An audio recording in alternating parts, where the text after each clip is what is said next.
আরে চড়ুই ভাই, এখনো একাই বসে আছো নাকি? আরে দোয়েল, তুই তুই কোথায় ছিলি এতদিন? ভেবেছিলাম ভুলেই গেলি আমাকে।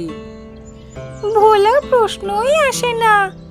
আসলে গেছিলাম একটু ওই পুরনো গাছটার খোঁজে।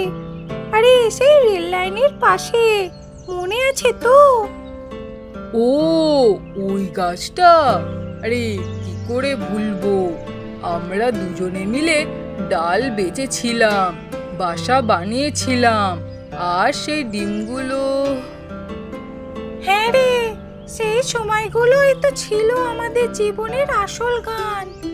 কিন্তু এখন ওই গাছটাই আর নেই, কেটে ফেলেছে। যার পাশে শুধু কংক্রিটের আর মানুষের শব্দ।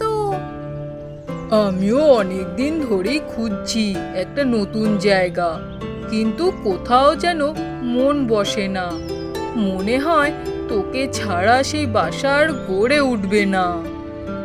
চড়ুই, তোর কথা বলতে পারবো না, কিন্তু আমি যত দূরে যাই না কেন, মনে হয় তোর সাথে গল্প না করে দিনটাই শুরু হয় না।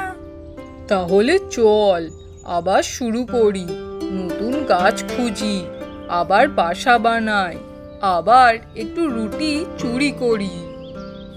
তবে ঠিক আছে, কিন্তু এইবার আমরা একটু মজবুত বাসা বানাবো। আগেরবার তোর বাসার ছাদ দিয়ে তো ঝড়ের রাতে ডিমই গড়িয়ে পড়লো। আরে ভাই, ওইটা ছিল আর্টিস্টিক ডিজাইন। সবাই তো আর সাধারণ বাসায় থাকে না।